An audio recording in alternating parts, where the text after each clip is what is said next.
All right, so we talked about solutions. Let's talk about some other mixtures that are not solutions. So we'll talk about suspensions and colloids. So suspensions are mixtures with large particles.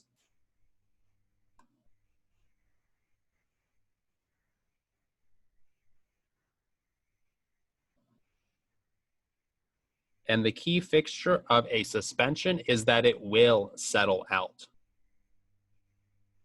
So if you have a suspension and you wait long enough, eventually the two components will separate. So an example of this is mud. If you wait long enough, all the dirt's going to go down on the bottom and the water will stay on the top. Another is like balsamic vinegar, right? It's like oil and water. You mix it up real quick, but eventually they'll separate out. So that's a suspension.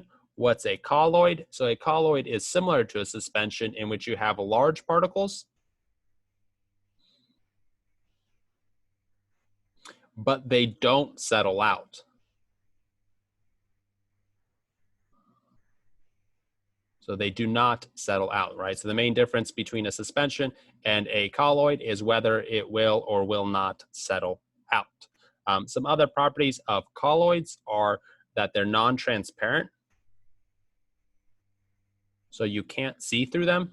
Some examples are like milk and soap. So we'll take a look at some of these examples.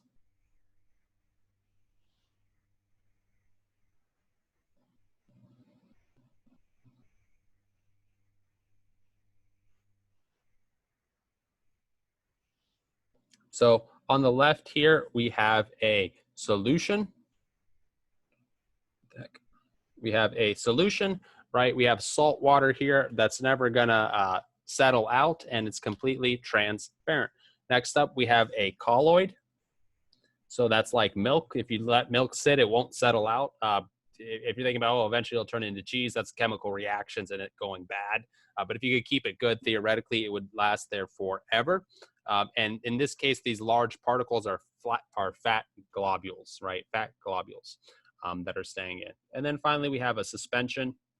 As we said, an example was mud. Eventually, the large particles will separate out from the solution.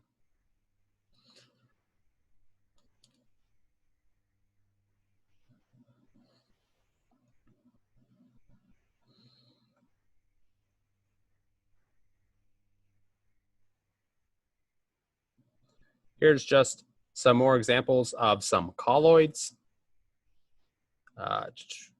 So if you see, like, when the light goes through your window and it looks like there's like stuff and particles in it, that's because it's a colloid of smoke and dust in the air. And you can take a look at some other examples. So differentiating between solutions and colloids is actually a bit difficult because sometimes it's hard to tell if it's transparent.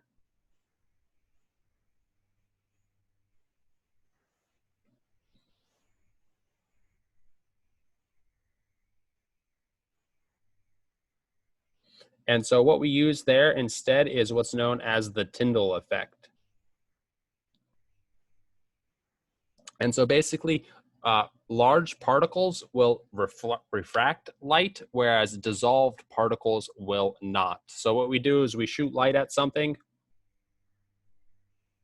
and see if the light scatters.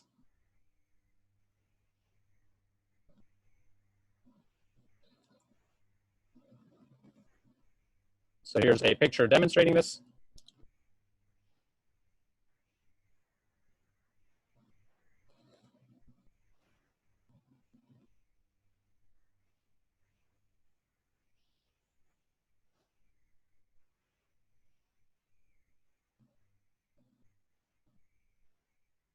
So you can see we have our flashlight, we're shooting light at these two things, and although they both look transparent to the naked eye, we can see that we have scattering here. So this side on the left is a colloid, whereas on the right we don't have scattering, so that is a solution.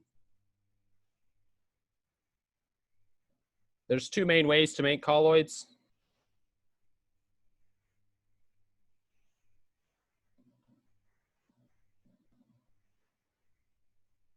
There's one is the dispersion method.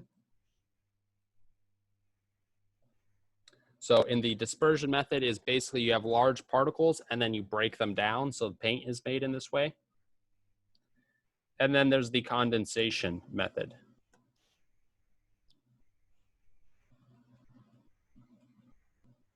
In this method, we get small particles and grow them bigger, right? So you can start with big particles, make them smaller, that's dispersion, or you can start with small things, make them bigger, that's condensation. So this is how clouds are made. So cool story there.